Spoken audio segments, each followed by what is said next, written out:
உடற்பயிற்சி என்பது மிகவும் சிறந்தது. உடற்பயிற்சியில் சிறந்தது யோகாசனங்கள். யோகாசனங்களை நமக்காக கற்றுத்தர வருகிறார் ஆசன ஆண்டியப்பன் அவர்கள். நிகழ்ச்சியில் முதல் பகுதியாக வரவிருப்பது நலமுடன் வாழ.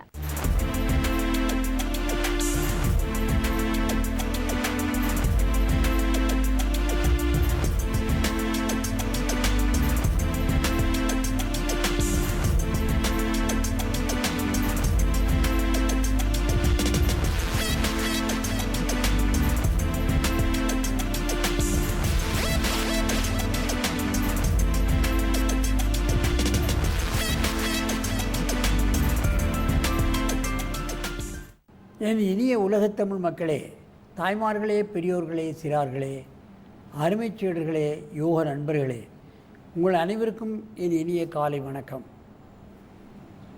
கலைஞர் தொலைக்காட்சி நிகழ்ச்சியில் நலமுடன் வாழ என்னும் பிரிவில் அதிகாலை வேளையில் முதல் நிகழ்ச்சியாக இந்த யோகாசனத்திற்கு முக்கியத்துவம் தரப்படுகிறது. அதிகாலை வேளையில் உலக மக்கள் எல்லோரும் பார்க்கிறார்கள். மொழி தெரிகிறதோ தெரியவில்லையோ இந்த நிகழ்ச்சியை பார்க்கிறார்கள், பார்த்து பழகுகிறார்கள். அவருக்கு ஏற்பட்டிருக்கின்ற பல்வேறு பிரச்சனைகளையும் நீக்கி கொண்டு பல காலமாக இந்த ஆசனத்தை செய்கின்ற காரணத்தினால் மற்றவர்களுக்கும் கற்றுத்தருகிறார்கள். ஆசிரியர்களாகவே மாறிவிட்டார்கள். அந்த அளவுக்கு இன்றைக்கு உலக மக்களை இந்த நிகழ்ச்சி தொற்றிருக்கின்றது. அந்த நிலையில் இன்றைக்கு பாருங்கள், நமக்கு நமது கலை அரங்கிற்கு மோதி ஸ்கூல் ஆஃப் யோகா சென்னை அண்ணா நகரிலிருந்து 2 குழந்தைகள், பிரேர்னா 5வது வகுப்பு, யூதிகா யூகேஜி, உபவிஷ்ட கோணத்தை செய்ய போகிறார்கள். அதன் ஆசிரியர் சதீஷ்குமார் அற்புதமாக குழந்தைகளை பழக்கியிருக்கின்றார். என் அருமை மாணவ மணிகளே, நீங்கள் பத்மாசனத்தை கலைத்துவிட்டு இந்த உபவிஷ்ட கோணாசனம் செய்யுங்கள், பார்க்கலாம். மெதுவாக. இவை சற்று கடினமான ஆசனங்கள் தான், இருந்தாலும் அவைகள் எவ்வளவு லகுவாக செய்கிறது என்பதைத்தான் நீங்கள் பார்க்க வேண்டும்.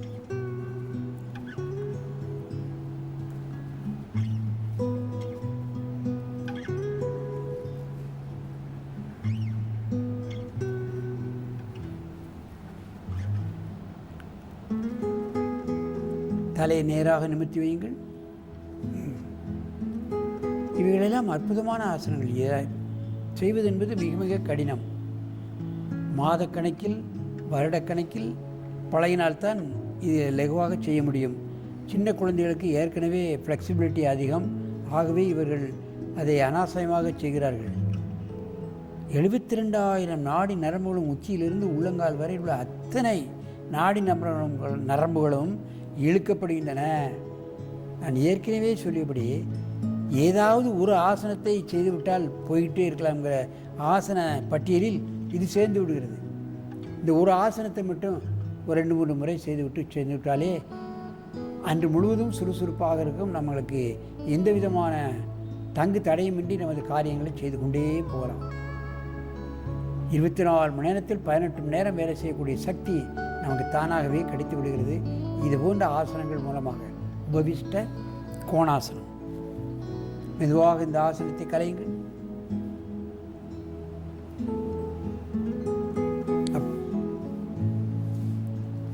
எழுந்து நில்லுங்கள். நீண்ட மூச்சு வாங்கிக் கொள்ளுங்கள். நீண்ட மூச்சு வாங்கிக் கொள்ள வேண்டும். மூச்சு வாங்கிக் கொள்ளுங்கள். மீண்டும் ஒரு முறை இந்த ஆசனத்தை செய்யுங்கள்.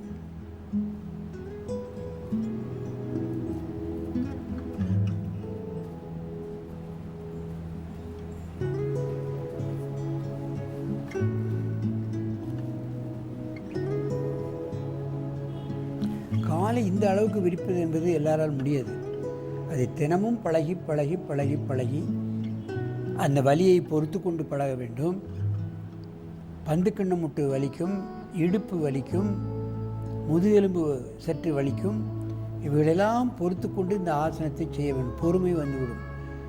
சில பேர்களுக்கு, சின்ன குழந்தைகளுக்கு கோபதாபங்கள் வரும். அந்த கோபதாபங்கள்லாம் அடங்கிவிட்டால் அவர்களுக்கு கான்சன்ட்ரேஷன் மேம்பட்டு விடும். மெதுவாக இந்த ஆசனத்தை கலையுங்கள்.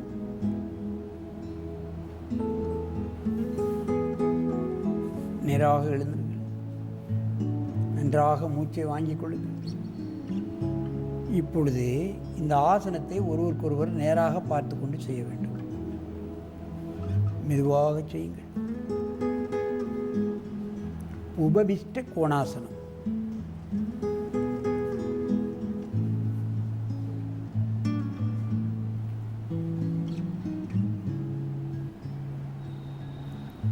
காலை விரித்து கொண்டு கையை பிடிப்பது என்பது சற்று கடினம்.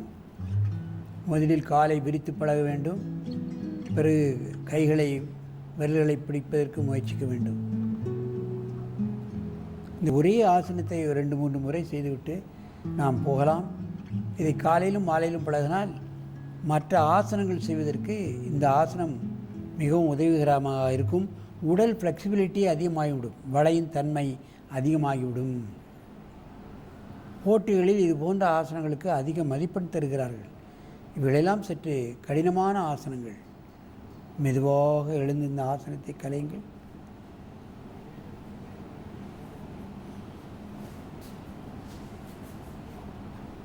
எழுந்து நின்று மூச்சு வாங்கிக் கொள்ளுங்கள்.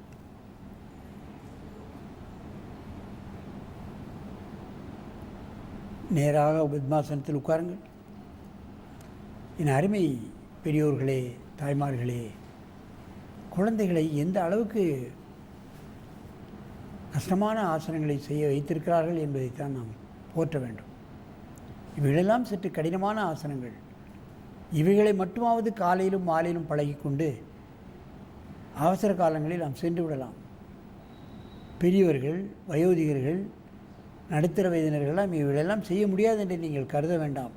இவைகள் போன்று காலை அகலமாக விரிக்க முடியாவிட்டாலும் முடிந்த அளவு காலை விரித்து கையை முன்னால் வைத்துக்கொண்டு நீங்கள் முயற்சி செய்தாலே உங்களுக்கு பலம் கிட்டிவிடும். எந்த வயதிலும் செய்து விடலாம். அதைத்தான் நாம் முக்கியமாக கவனிக்க வேண்டும். இதை செய்வதற்கு இவர் பேசிக்கொண்டே இருக்கிறாரே, இவர் செய்வாரா என்று உங்களுக்கு தோன்றலாம். பாருங்கள்.